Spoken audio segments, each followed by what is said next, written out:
ನಮ್ಮ ದೇಶದಲ್ಲಿ ದೇವಾಲಯಗಳು ಕೇವಲ ಪೂಜಾ ಸ್ಥಳಗಳಲ್ಲ. ಅವು ರಾಜರು, ಜಮೀನ್ದಾರರು, ಭಕ್ತರು ಮತ್ತು ದೇವರ ಹೆಸರಿನಲ್ಲಿ ಆಡಳಿತಗಾರರು ಶತಮಾನಗಳಿಂದ ದಾನ ಮಾಡಿದ ವಿಶಾಲ ಭೂಮಿ, ಚಿನ್ನ, ನಗದು ಮತ್ತು ಆಸ್ತಿಗಳ ನಿರ್ವಹಣೆಯನ್ನು ಮಾಡುತ್ತವೆ. ಈ ಪದ್ಧತಿ ಶತಮಾನಗಳಿಂದ ಪ್ರಚಲಿತದಲ್ಲಿದೆ. ಆದರೆ ಇಂದು ಈ ಶತಮಾನಗಳಷ್ಟು ಹಳೆಯ ವ್ಯವಸ್ಥೆ ಗಂಭೀರ ಪ್ರಶ್ನೆಗಳನ್ನು ಎದುರಿಸುತ್ತಿದೆ.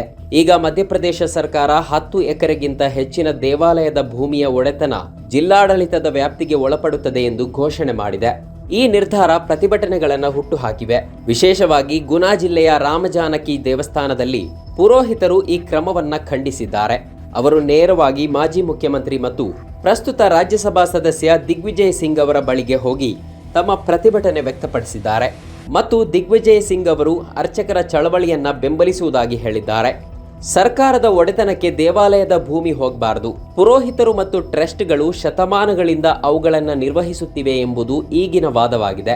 ಕಾನೂನಿನ ಮಟ್ಟಿಗೆ ಹೇಳುವುದಾದರೆ ಪೂಜಾ ಸ್ಥಳಗಳ ಕಾಯ್ದೆ 1991 ಪ್ರಕಾರ ಆಗಸ್ಟ್ 15, 1947 ನಂತರ ಯಾವುದೇ ಪೂಜಾ ಸ್ಥಳದ ಧಾರ್ಮಿಕ ಸ್ವರೂಪ ಬದಲಾಯಿಸಲಾಗುವುದಿಲ್ಲ. ದೇವಾಲಯ ಕಾಯ್ದೆ 1995 ಮತ್ತು ಪೂಜಾ ಸ್ಥಳಗಳ ಕಾಯ್ದೆ 1991 ದೇವಾಲಯಗಳು ಮತ್ತು ಅವುಗಳ ಆಸ್ತಿಗಳನ್ನು ನಿಯಂತ್ರಿಸುವ ಕೆಲ ನಿಯಮಗಳನ್ನು ಹೊಂದಿದೆ. ಇವು ದೇವಾಲಯದ ಒಡೆತನ ಯಾವುದೇ ಭೂಮಿ, ಹಣ, ಚಿನ್ನ, ಬೆಳ್ಳಿ ಅಥವಾ ಆಸ್ತಿಯನ್ನ ಟ್ರಸ್ಟ್ ಅಥವಾ ಅರ್ಚಕರು ಸರಿಯಾಗಿ ಬಳಸಬೇಕು ಮತ್ತು ನಿರ್ವಹಿಸಬೇಕು ಎಂದು ಹೇಳುತ್ತದೆ. ಭಕ್ತರ ದೇಣಿಗೆಗಳನ್ನು ದೇವಾಲಯ, ಅರ್ಚಕರು ಮತ್ತು ಅದರ ನಿರ್ವಹಣೆಗೆ ಮಾತ್ರ ಖರ್ಚು ಮಾಡಬೇಕು. ಯಾರೂ ಅದನ್ನ ವೈಯಕ್ತಿಕ ಬಳಕೆಗೆ ಬಳಸಬಾರದು. ಟ್ರಸ್ಟ್ಗಳು ಅಥವಾ ಅರ್ಚಕರು ದೇವಾಲಯದ ಆಸ್ತಿಯನ್ನ ದುರುಪಯೋಗಪಡಿಸಿಕೊಳ್ಳಬಾರದು ಎನ್ನುತ್ತದೆ. ಈಗ ದೇವಾಲಯಗಳು ಪಡೆಯುವ ಸಾವಿರಾರು ಕೋಟಿ ದೇಣಿಗೆಗಳಲ್ಲಿ ಎಷ್ಟು ದೇವಾಲಯದ ನಿರ್ವಹಣೆಗೆ ಖರ್ಚು ಮಾಡಲಾಗುತ್ತದೆ ಎಂಬ ಪ್ರಶ್ನೆ ಏಳುತ್ತದೆ. ಪಾರದರ್ಶಕತೆಯ ಬಗ್ಗೆ ಎದ್ದಿರುವ ಪ್ರಶ್ನೆಗಳನ್ನ ನಿರ್ಲಕ್ಷ್ಯ ಮಾಡಲು ಸಾಧ್ಯವಿಲ್ಲ. ತಿರುಪತಿ ಬಾಲಾಜಿಯ ಲಡ್ಡು, ತುಪ್ಪ ಕಲಬೆರಕೆ ಆರೋಪದಿಂದ ಹಿಡಿದು ಭಾರತದ ಶ್ರೀಮಂತ ದೇವಾಲಯಗಳ ಬೃಹತ್ ಸಂಪತ್ತು ಉನ್ನತ ಕಾರ್ಪೊರೇಟ್ಗಳಿಗಿಂತ ಹೆಚ್ಚು ಎನ್ನುವವರೆಗೆ ಚರ್ಚೆ ಇದೆ. ಚರ್ಚೆ ಭಾವನಾತ್ಮಕವಾಗಿ ಮಾತ್ರ ಅಲ್ಲ, ಆದರೆ ಆರ್ಥಿಕ ಮತ್ತು ನೈತಿಕವಾಗಿದೆ. ಸುಪ್ರೀಂ ಕೋರ್ಟ್ನ ಅವಲೋಕನಗಳು ಭಕ್ತರು ನೀಡುವ ದೇಣಿಗೆಗಳು ಖಾಸಗಿ ಆಸ್ತಿಯಲ್ಲ ಮತ್ತು ಅವುಗಳನ್ನು ಸಾರ್ವಜನಿಕ ಮತ್ತು ಭಕ್ತರ ಕಲ್ಯಾಣಕ್ಕಾಗಿ ಮಾತ್ರ ಬಳಸಬೇಕು ಎಂದು ಸ್ಪಷ್ಟವಾಗಿ ಹೇಳಿವೆ. ತಿರುಪತಿ ವೆಂಕಟೇಶ್ವರ ದೇವಸ್ಥಾನ 2.5 ಲಕ್ಷ ಕೋಟಿ ರೂಪಾಯಿ ನಿವ್ವಳ ಮೌಲ್ಯ ಹೊಂದಿದೆ.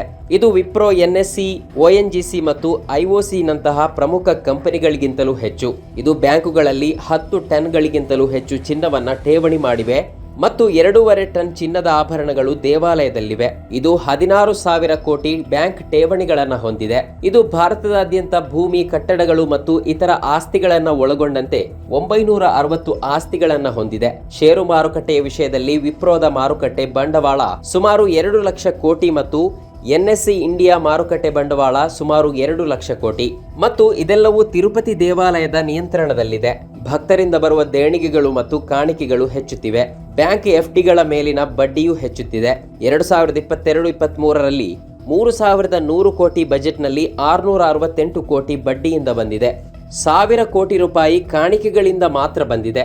ವಿಶ್ವದ ಅತ್ಯಂತ ಶ್ರೀಮಂತ ದೇವಾಲಯದ ಪ್ರಸಾದ ಕಲಬೆರಕೆಯಾದಾಗ ಏನು ಹೇಳ್ಬಹುದು? ಈ ಹಣವನ್ನ ಎಲ್ಲಿ ಬಳಸಲಾಗುತ್ತೆ? ಹಾಗಾದ್ರೆ 1995ರ ದೇವಾಲಯ ಕಾಯ್ದೆಯನ್ನ ಹೇಗೆ ಅನುಸರಿಸಲಾಗುತ್ತಿದೆ?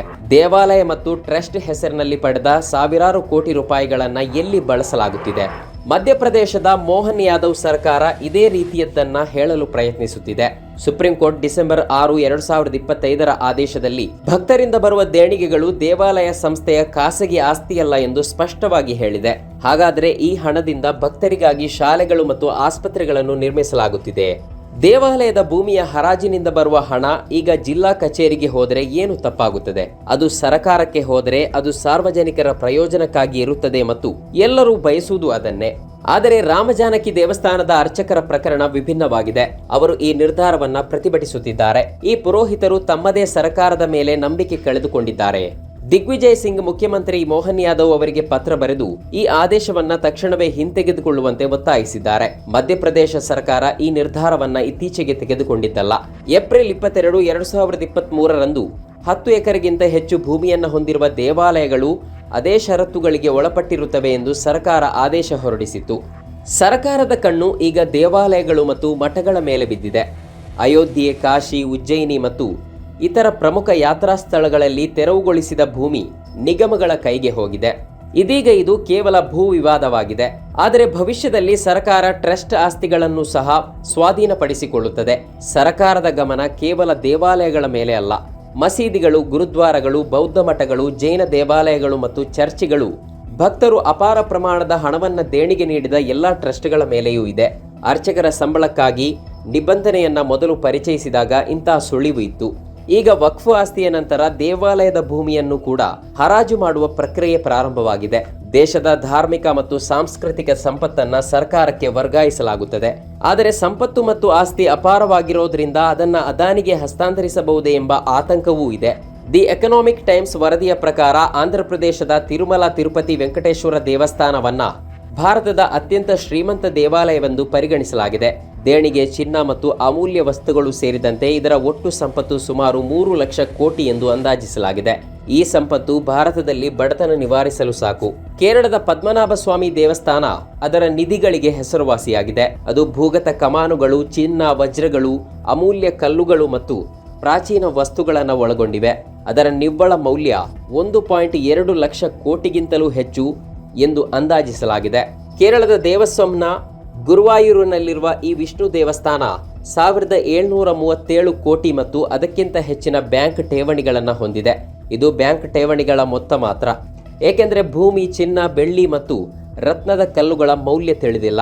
ಇದರಿಂದಾಗಿ ಅದರ ನಿಖರವಾದ ನಿವ್ವಳ ಮೌಲ್ಯವನ್ನ ಅಂದಾಜು ಮಾಡೋದು ಕಷ್ಟ. ಇದರಲ್ಲಿ ಭೂಮಿಯ ಗಮನಾರ್ಹ ಭಾಗವೂ ಸೇರಿದೆ. ಜಮ್ಮುವಿನ ವೈಷ್ಣೋದೇವಿ ದೇವಾಲಯ 1800 ಕೆಜಿ ಚಿನ್ನ, 4700 ಕೆಜಿ ಬೆಳ್ಳಿಯನ್ನ ಹೊಂದಿದೆ ಮತ್ತು 2000 ಕೋಟಿ ರೂಪಾಯಿಗಳಿಗೂ ಹೆಚ್ಚು ನಗದು ದೇಣಿಗೆಯನ್ನ ಪಡೆಯುತ್ತದೆ.